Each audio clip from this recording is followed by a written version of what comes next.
안녕하세요. 저는 40대 중반 여자입니다. 저는 아주 어릴 때부터 사회생활을 시작해서 지금까지 항상 바쁘게 살아오고 있어요.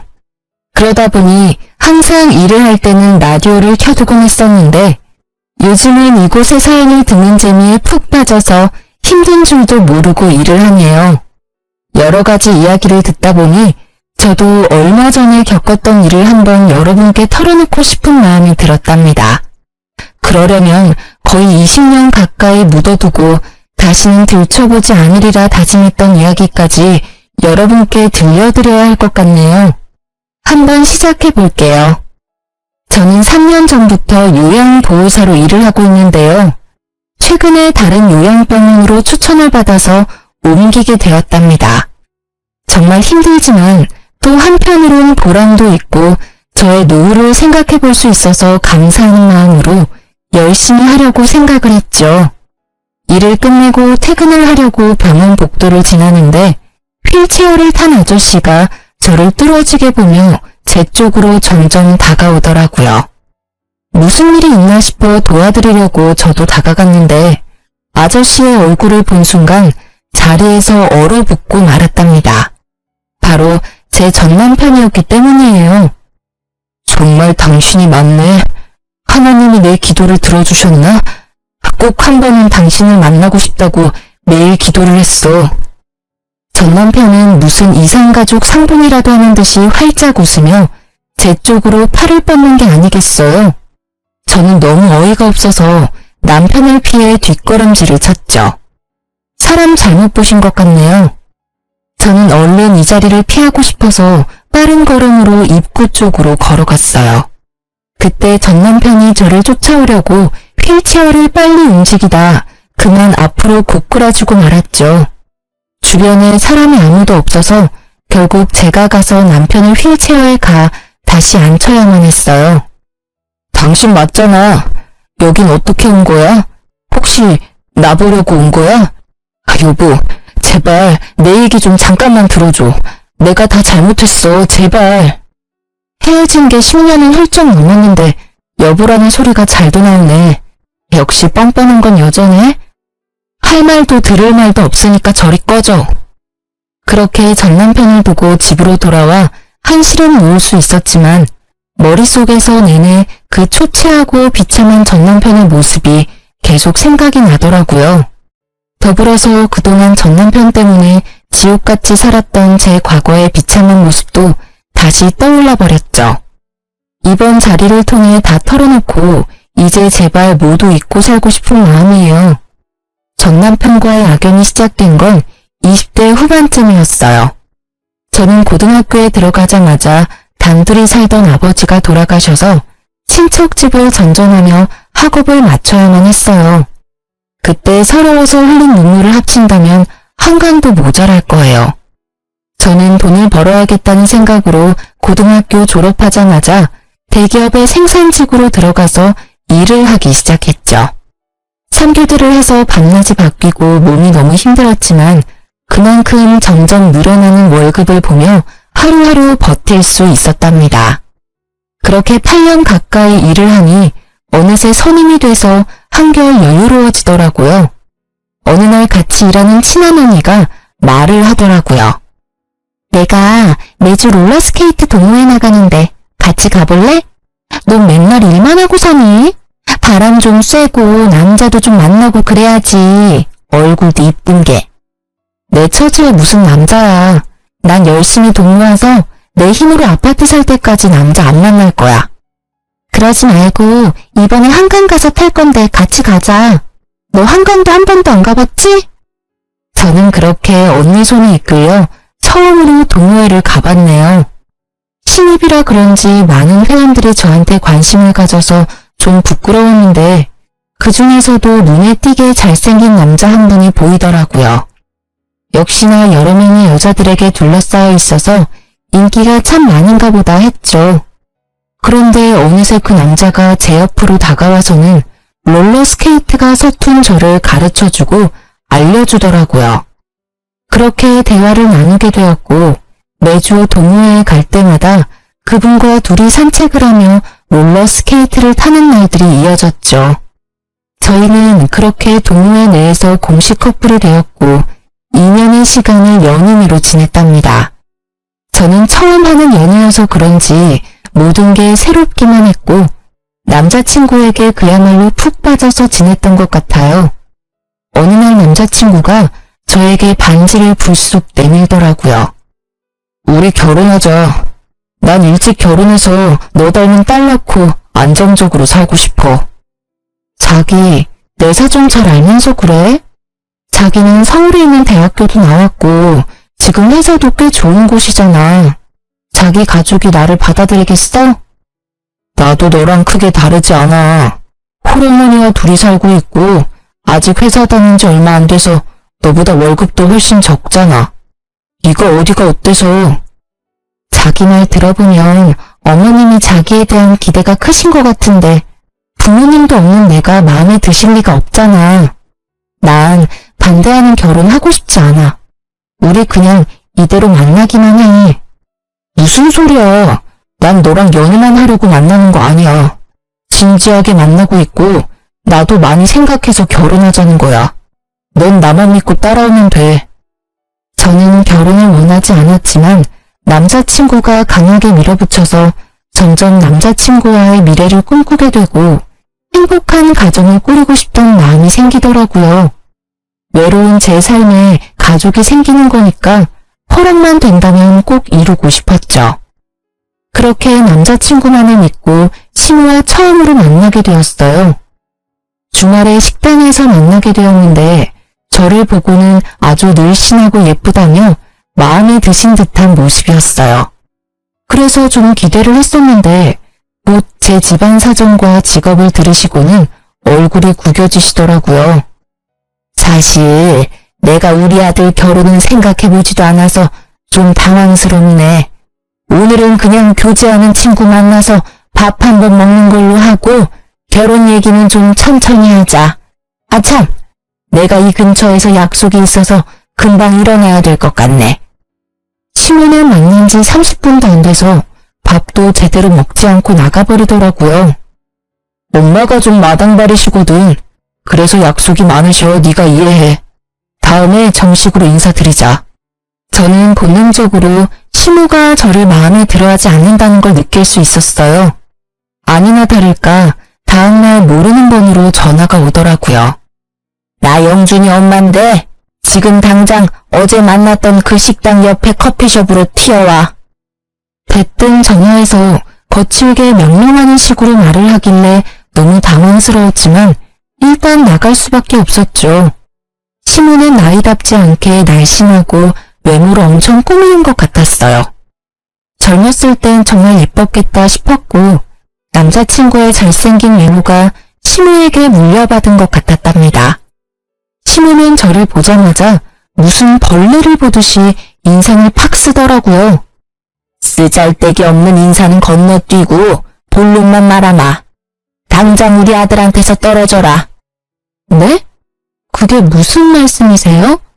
헤어지란 말씀이신가요? 머리가 돌대가리야? 한 번에 말귀를 못 알아들어? 니까짓 게 감히 우리 아들하고 결혼을 한다고? 용기가 가상한 건지 무식한 게 용감한 건지. 너 고등학교 간신히 졸업하고 공장에서 일하는 공순이라며?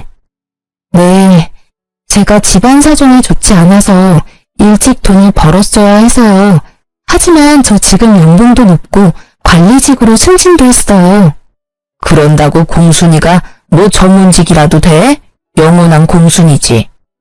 가정 형편이야. 나도 우리 아들 혼자 키웠으니까 크게 상관 안 하려고 했어. 그래도 너무 키우는 거 아니니? 우리 아들 그 잘난 외모에 학벌에 직업에 뭐가 모자라서 너까지 거랑 결혼을 시켜야 돼? 우리 아들한테 줄 서는 애들이 한둘이 아닌데 네가 뭔데? 저 혼자 열심히 살아왔고 이런 말 들을 만큼 잘못한 것도 없고요. 저도 이 결혼 안 하겠습니다. 이만 가볼게요. 저는 악소리를 질러대는 시모를 뒤로하고 냉정하게 나와버렸어요. 혼자 사는 게 속 편하지 처음부터 이렇게 반대하는 결혼을 뭐하러 하겠어요. 그리고 그 후로 남자친구의 연락도 받지 않고 남자친구가 찾아올까봐 공장 기숙사에서 잠시 지내기도 했죠. 그러자 남자친구는 같이 동호회에 나가는 언니의 도움을 받아서 저한테 계속 연락을 하고 기숙사로 몰래 들어오기까지 했답니다. 제가 무수하게 헤어지자고 밀어냈지만 남자친구는 제가 사는 집에 들어와서 같이 살기까지 했고 저도 사랑하는 사람을 더 이상 밀어낼 힘이 없었죠.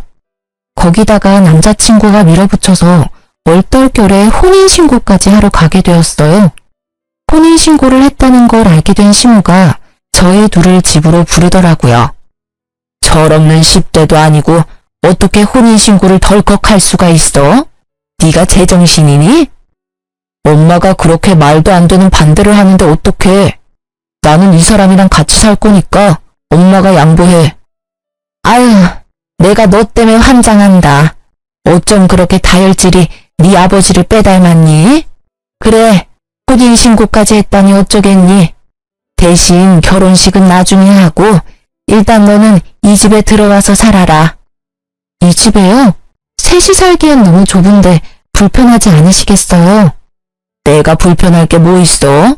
네가 들어와서 하는 거 봐서 결혼식을 하든 나가서 둘이 살던 하게 할 거니까 들어와서 한번 지내봐. 네, 알겠어요. 제가 어머님께 잘할게요. 지켜봐 주세요.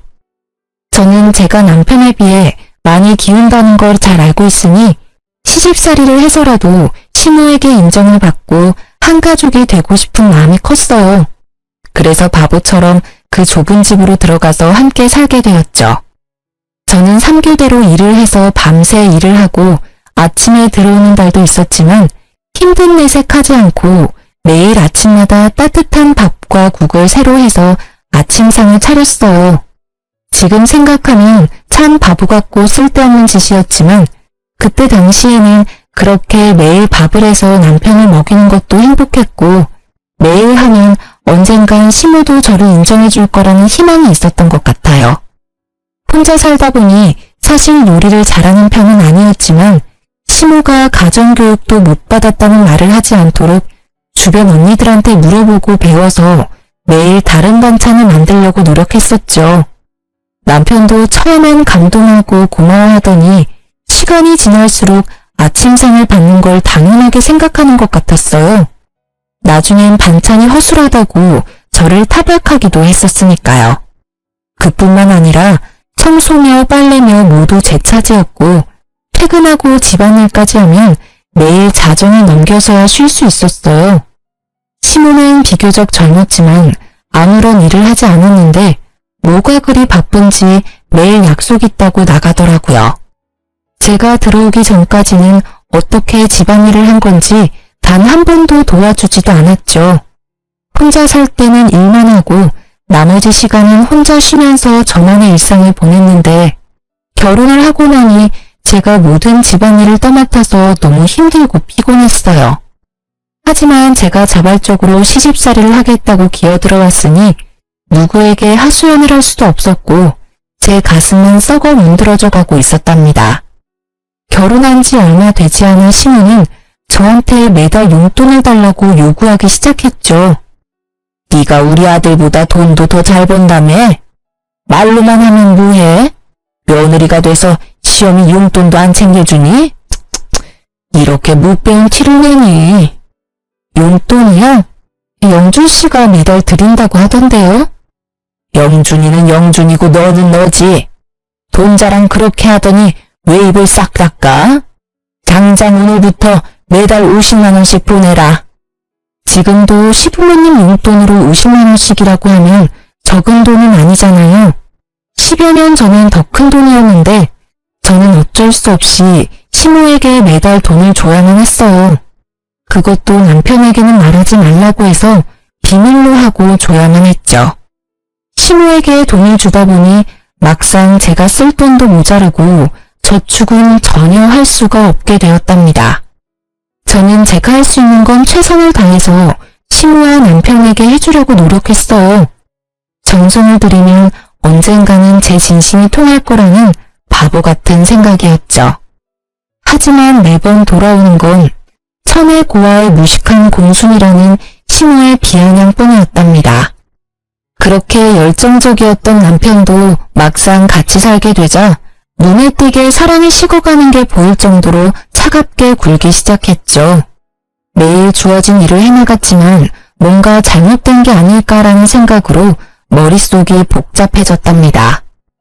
어느 날 퇴근하고 집에 돌아오는데 맞은편에서 시모와 시모 지인들이 떠들썩하게 수다를 떨면서 걸어가는 게 보였죠. 저는 반가운 마음에 시모에게 종종 걸음으로 다가갔는데 저를 발견한 시모가 정색을 하더니 저를 모르는 척 쓱 지나가 버리는 거 있죠. 저는 너무 황당해서 점점 멀어지는 시모만 넋놓고 바라볼 수밖에 없었어요. 기운이 빠져서 힘없이 집에 들어오니 먼저 와 있던 시모가 저한테 물건을 막 던지며 소리를 지르는 게 아니겠어요? 너는 거기가 어디라고 감히 아는 척을 하려고 해? 너 때문에 얼마나 시겁했는지 알아? 그럼 어머님 봤는데 인사 안 하고 지나쳤으면 또 한 소리 하셨을 거 아니에요. 제가 어떻게 해야 되는데요? 이것 봐라. 아주 본색이 나오시네. 너같이 급 떨어지는 애가 며느리라고 동네방네 자랑이라도 하리?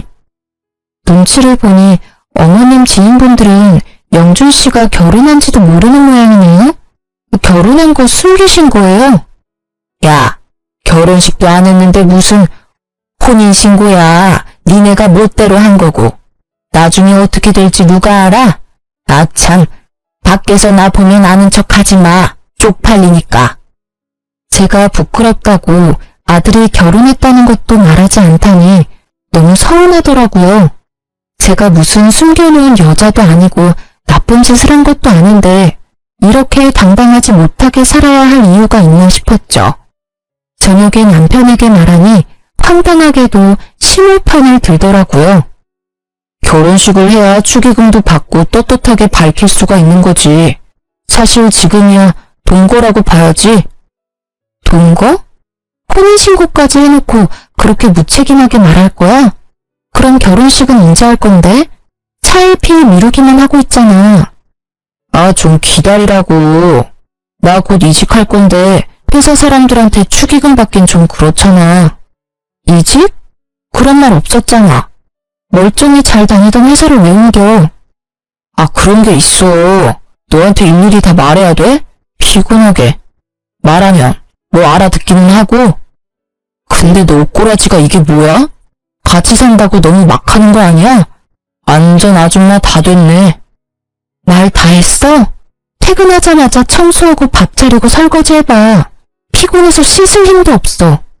도와줄 생각은 안 하고 이제 내 외모 지적이야? 아니, 좀 꾸미면 예쁜 걸 알아서 그러는 거지. 아, 말 대답 좀 그만해. 피곤해 죽겠는데. 결혼 초기만 해도 밤에 둘이 공원에 나가서 롤러스케이트를 타기도 하면서 깨가 쏟아지는 시절을 보냈는데요. 다른 회사로 이직하고 나서는 아예 저에게 무관심해져서 하루에 몇 마디도 나누지 않는 지경까지 되었답니다.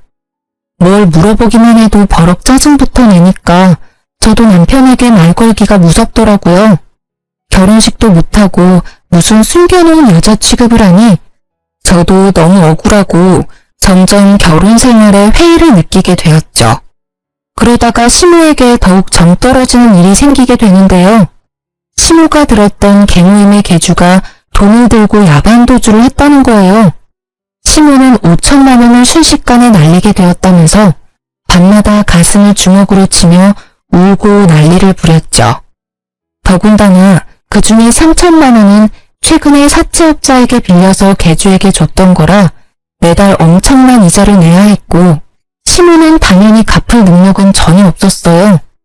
엄마가 매일 밤 저렇게 우는 게 불쌍하지도 않아? 당신 모아둔 돈 좀 있지? 내가 차차 갚아줄 테니까 일단 급한 불부터 좀 끄자. 그거 갚으려면 나도 적금 깨야 돼. 내가 얼마나 힘들게 모은 건데. 그깟 돈보다 시어머니 건강이 우선 아니야? 아, 당장 돌아가실 것 같이 구시는데 일단 적금 좀 깨. 내가 매달 갚아줄게. 넌 내가 깡패들한테 잡혀갔으면 좋겠지? 며느리라는 게 어쩜 그렇게 야박해? 하나뿐인 시어미한테 그깟 돈 좀 못 해주니? 적금 좀 깨면 어때? 다시 부으면 되지.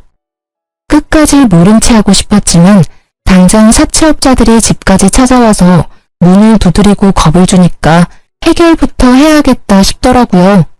남편은 사채업자들이 제 회사까지 찾아올 거라면서 매일 적금을 깨라고 저를 압박했고요. 사실 저는 어릴 적부터 차곡차곡 들었던 적금이 있었는데 그걸 깨서 시모의 빚을 갚아주게 되었어요. 제가 너무 속상했던 건 제가 빚을 갚아줬음에도 시모는 저에게 고맙다는 말 한마디도 하지 않았다는 사실이었어요. 제가 피땀 흘려 모은 돈을 가져갔으면서도 마치 당연하다는 듯이 구는 모습에 정말 정이 확 떨어져 버리더라고요. 그동안 시모에게 인정받으려고 애썼던 순간들이 모두 부질없이 느껴졌죠. 사실 아무도 저를 잡지 않는데 저만 이 집에서 나가버리면 두 사람과의 인연은 바로 끝나버릴 수 있을 것 같더라고요. 그런 고민을 하는 와중에 저에게 소중한 생명이 찾아오게 되었답니다. 너무나 갑작스러웠지만 남편은 제가 임신했다는 걸 알고 무척 기뻐하더라고요. 예전처럼 다정한 남편의 모습으로 돌아온 듯했고 살뜰히 저를 챙겨주기 시작했어요. 그걸 보는 시모는 영 못마땅한 표정이었죠. 거기 바닥이 더러우니까 엎드려서 박박 걸레질 좀 해라. 저 물건들 좀 들어서 집 밖에다가 쌓아둬라. 어머니, 초기엔 쪼그려 앉거나 무리하면 안 된대요. 이따가 영준 씨 오면 시키세요. 그거 잠깐 드는 건데 뭐가 어렵다고 유세야? 누구네 안 낳아봤어? 그런 걸로 잘못되려면 안 낳는 게 낫지. 빨리 안 옮겨? 시모는 제가 임신 초기일 때 집안일을 더 시키고 무거운 걸 자주 들게 하면서 저를 더 괴롭히더라고요.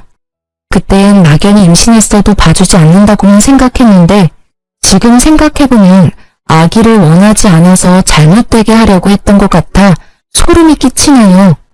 저는 건강하게 아기를 낳고 싶어서 회사도 휴직했고 제 돈으로 맛있는 거 사 먹어가면서 아기를 지켜나갔어요. 그렇게 남편을 닮아 코가 오똑한 아들을 품에 안을 수 있었답니다. 아들을 낳고 품 안에 처음 안아본 날이 제 인생에서 가장 행복한 날이었어요. 그동안 시모와 남편에게 서럽고 서운했던 건 모두 잊고 아기와 함께 한 가족으로 잘 살아보려고 다짐도 했었죠. 그렇게 집에서 아기를 돌보는데 빌라가 너무 좁아서 거실에서 아기와 생활하다 보면 물건들이 가득 차서 발 디딜 틈도 없더라고요. 화장실이 너무 좁아서 아기 욕조 넣고 목욕시키기도 너무 힘들었어요. 남편은 새로 이직한 회사 일로 바빠서 매일 밤 늦게 들어왔고 시모는 단 한 번도 육아를 도와주지 않았어요. 정말 매정할 정도로 아기 얼굴도 잘 쳐다보지 않더라고요. 아무리 제가 미워도 자신의 손주한테까지 이렇게 정이 없을 수가 있는지 기가 찼죠. 어머니, 저 잠깐 밥 좀 먹게 아기 좀 봐주실 수 있을까요? 혼자 잘 누워있구만 뭘 봐? 애 앞에 두고 밥에 국 말아서 후루룩 마시면 되지. 요즘 영준 씨도 매일같이 늦게 들어와서 저 혼자 하루 종일 아기를 보려니 너무 힘들어서요. 저 씻은 지도 며칠 됐어요. 잠깐만 좀 봐주세요. 네 애를 네가 봐야지 왜 나한테 봐달래? 내가 언제 손주 낳아달라든? 네가 좋아서 낳은 걸 가지고 왜 나한테 떠넘겨? 나 나가야 돼. 비켜.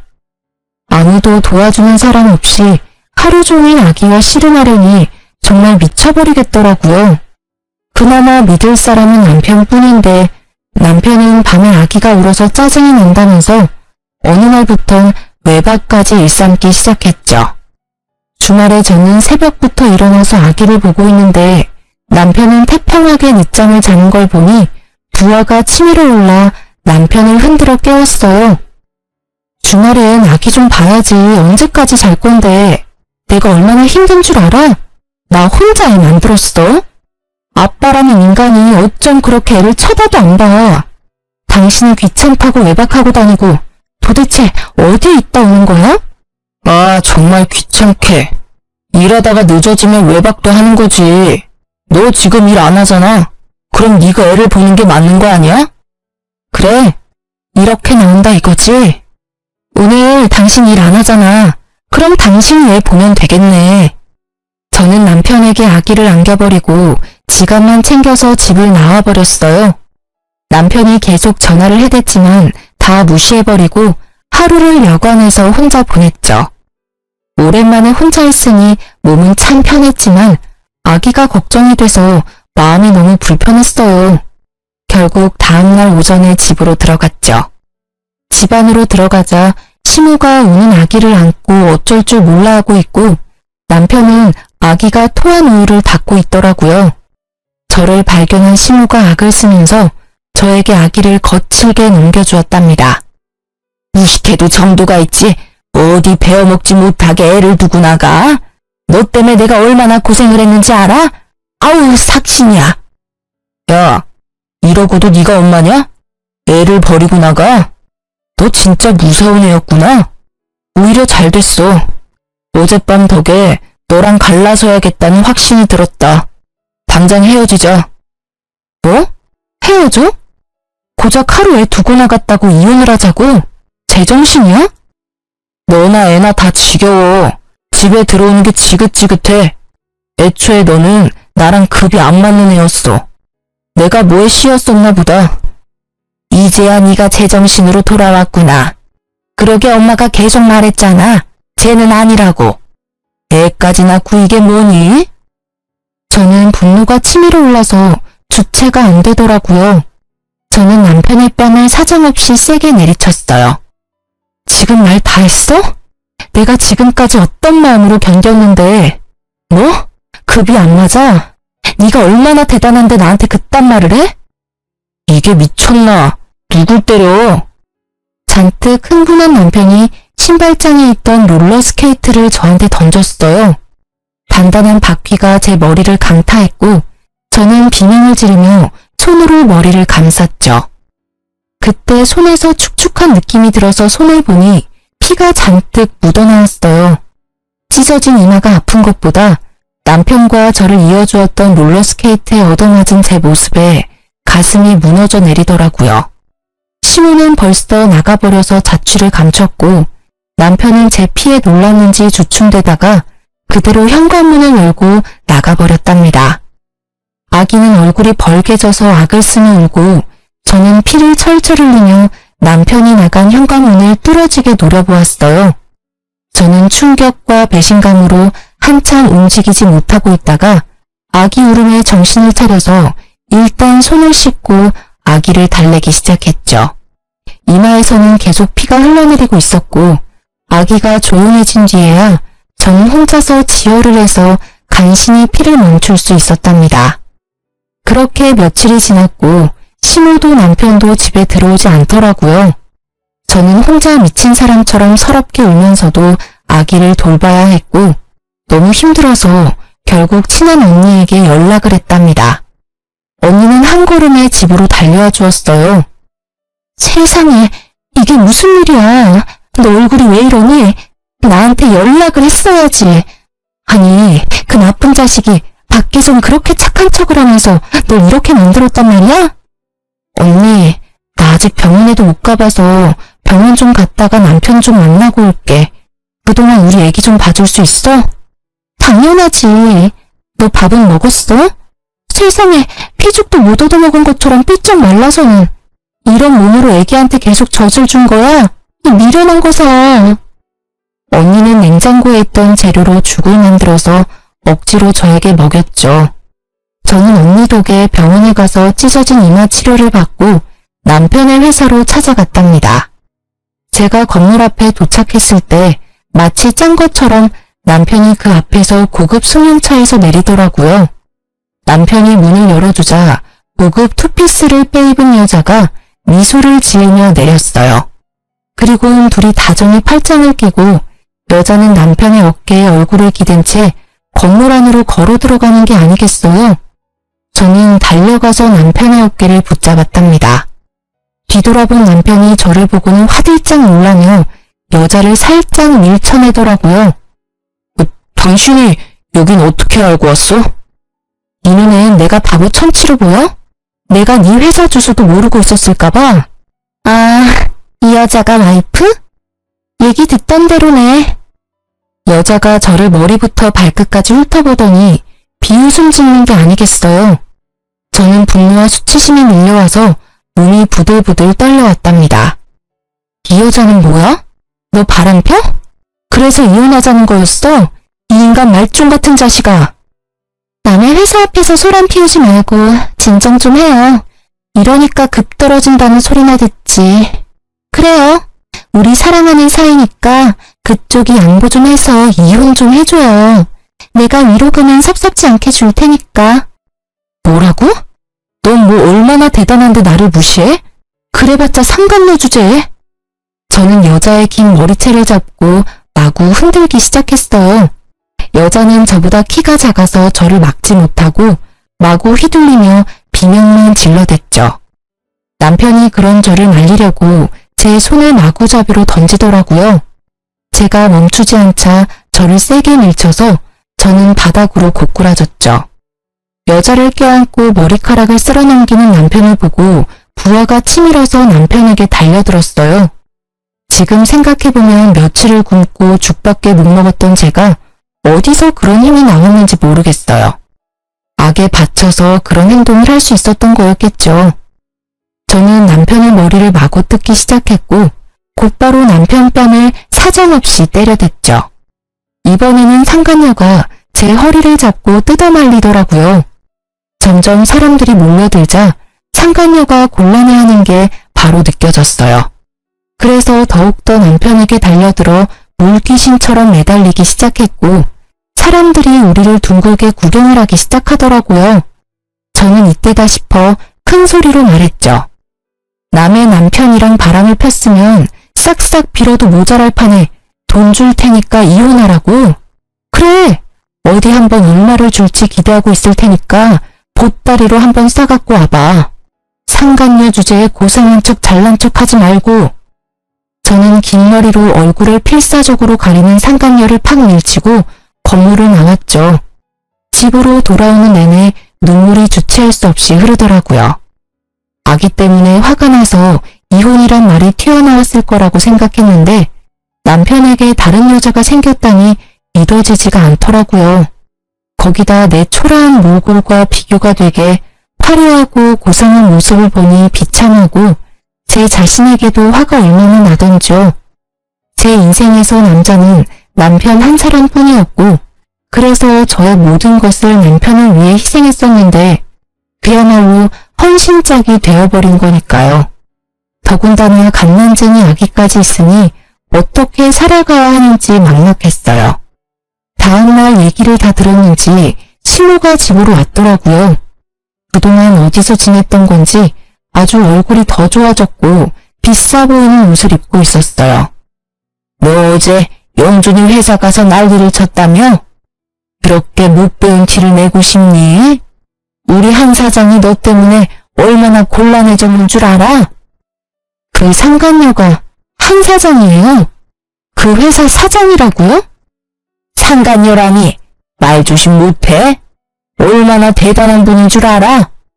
영준이보다 4살 많은데 그 큰 회사 대표에다 재산이 어마무시하다. 그런 여자가 좋다는데 어떤 남자가 마다해? 이제야 기억이 나네요. 영준 씨한테 그 회사 소개한 거 어머님이죠? 일부러 그런 거죠? 손주까지 있는데 어머니가 사람이에요? 소개해준다고 다 정분나냐? 둘이 잘 될 팔자였으니까 그런 거지. 더 말할 거 없고 이렇게 된 거 한 사장이 두둑히 챙겨준다고 할 때 이혼해. 애랑 살려면 돈이 있어야 할 거 아니야. 현실적으로 생각을 좀 하라고. 그래도 어머니 손주인데 어쩜 그렇게 정이 없으세요? 이혼하면 다신 손주 안 보실 거죠? 어차피 재혼하면 자식이야 또 생길 텐데 지금 정리 안 하면 나중에 분란만 생긴다. 네가 원해서 낳아내니까 네가 키워라. 나나 영준이는 미련 없으니까 친권이며 양육권이며 싹 다 네가 가져가고 이혼만 해줘라. 육아하느라 정신이 없어서 남편이 했던 말을 흘려들었었는데 이제야 기억이 나더라고요. 그동안 남편이 자기 회사 대표가 대단하다면서 칭찬을 많이 했었고 저랑 비교도 많이 했었거든요.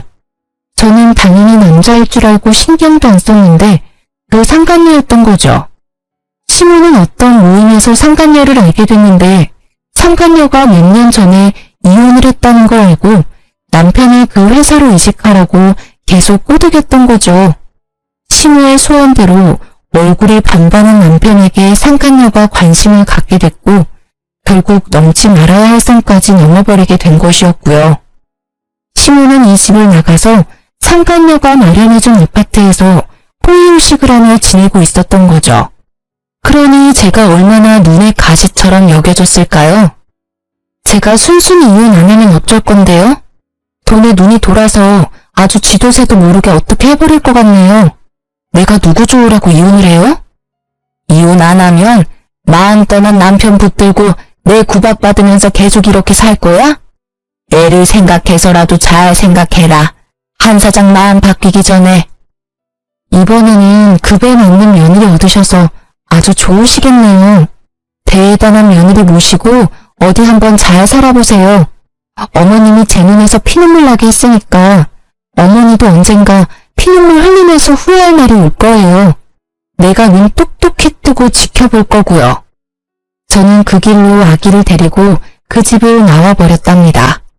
시모 말대로 이미 끝난 인연을 아기 때문에 미련하게 붙잡고 있기도 싫었고 남편이나 시모 얼굴도 다시는 보고 싶지 않을 만큼 끔찍했거든요.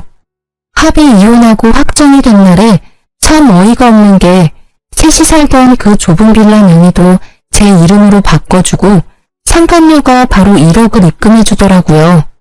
돈을 막 써도 될 만큼 많아서 그런 건지 아님 그만큼 남편에게 빠져서 그런 건지는 몰라도 저는 20년을 벌어도 못 모을 돈을 한 번에 보내주니 참 기가 막혔답니다.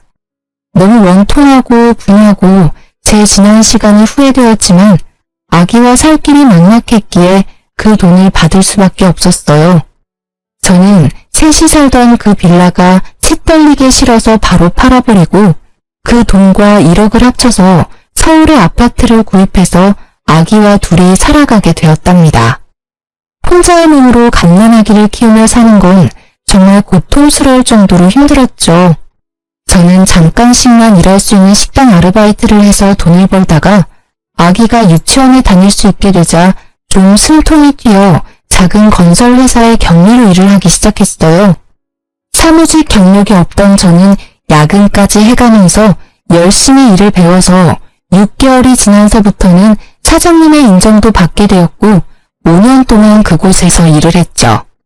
그리고 거래처 직원이었던 지금의 남편과 안면을 트고 점점 친해지게 되었는데요. 몇 번의 데이트를 하고는 저한테 프로포즈를 하더라고요. 우리가 만난 지는 얼마 안 됐지만 사실 전 오랫동안 지켜보고 있었어요. 우리 처지가 같은데 같이 살아봅시다. 내가 원희 씨 노후 남부럽지 않게 책임질게요. 너무 이른감이 있다고 생각했지만 지금 남편은 사별을 해서 아들 한 명을 키우며 살고 있어 처지가 비슷해서 더욱 정이 갔답니다. 한 번의 아픔이 있었지만 듬직한 남편을 한 번 더 믿어보기로 하고 용기를 내서 재혼을 하게 되었죠. 지금은 두 아들과 남편과 함께 행복한 가정을 이루어 살고 있답니다. 내 가족을 만들고 싶다는 저의 바람이 드디어 이루어진 것이죠. 남편은 기술직이라 연봉이 높은 편이고 제가 예전에 사놓은 서울의 아파트의 월세만으로도 일을 안 해도 될 정도인데요. 저는 평생을 일을 해서 그런지 전업주부로 사는 게 오히려 더 힘들더라고요. 그래서 요즘 많이 한다는 요양보호사 자격증을 따서 요양병원에서 일을 하게 되었답니다. 어디서나 성실하게 일을 하기에 이번에도 인정을 받아서 다른 요양병원으로 더 좋은 대우를 받고 옮겨보기로 한 거였는데요. 그곳에서 생각만 해도 치가 떨리는 전 남편을 만나게 된 것이었죠. 제가 전 남편을 보고 너무 충격을 받았던 건 전 남편이 두 다리가 없다는 사실이었어요. 그런 모습을 하고 있으리라곤 상상도 하지 못했었는데 말이죠. 두 다리가 없는 전 남편을 부축해서 휠체어에 앉히고 나니 무릎이 덜덜 떨리더라고요. 그런 제 표정을 읽었는지 전 남편이 황급하게 말을 해나갔죠.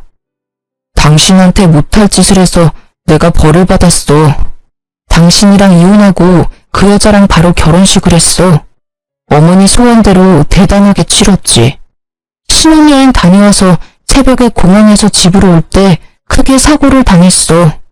그때 두 다리를 잃었지. 당신이 얼마나 그리웠는지 몰라. 나랑 이혼한 순간부터 그쪽이랑 나는 남보다 못한 사이예요. 그쪽이 어떻게 되든 아무 관심이 없다고. 전 남편은 초췌한 얼굴로 눈물을 절절 흘리면서 팔을 연신 제 쪽으로 뻗어대더라고요.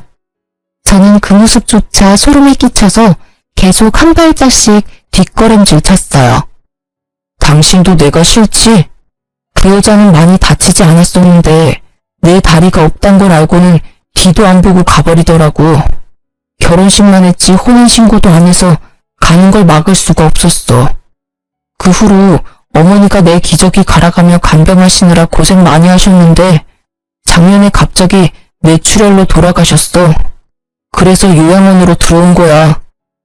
태어난 손주 기저귀 한 번도 안 갈아주더니 다리 잃은 아들의 대소변을 받아가며 간병했었다는 심오야말로 자업자득이라 해야 할까요? 저는 더 이상 전 남편과 마주하고 싶지 않아 서둘러 현관으로 발걸음을 옮겼어요. 전 남편이 저를 따라오면서 계속 불러대더라고요. 여보, 잠깐 기다려줘. 할 말이 있어. 제발. 우리 아들은 지금 어디 있어?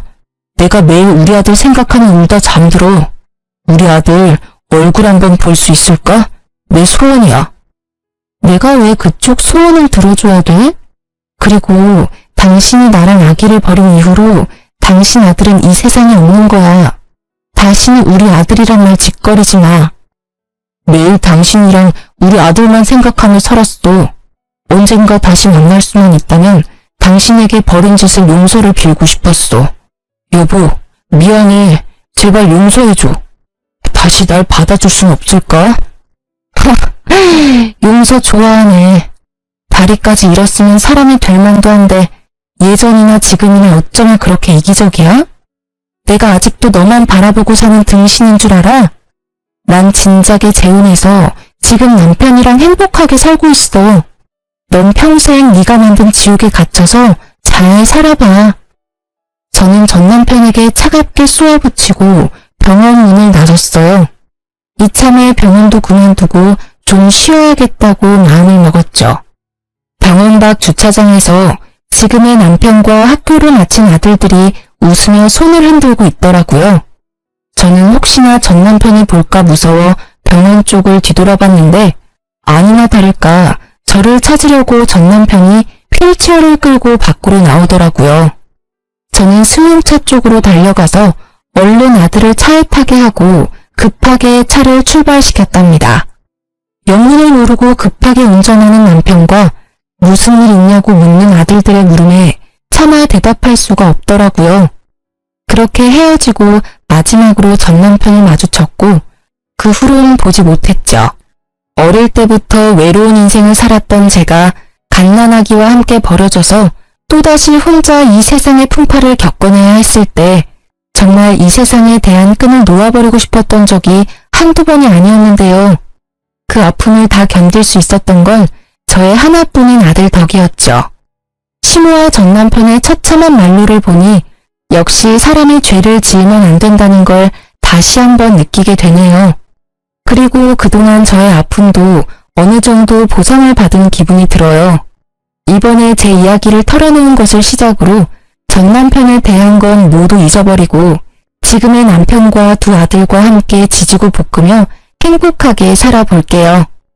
여러분도 항상 행복하시길 바라면서 이야기를 마치겠습니다.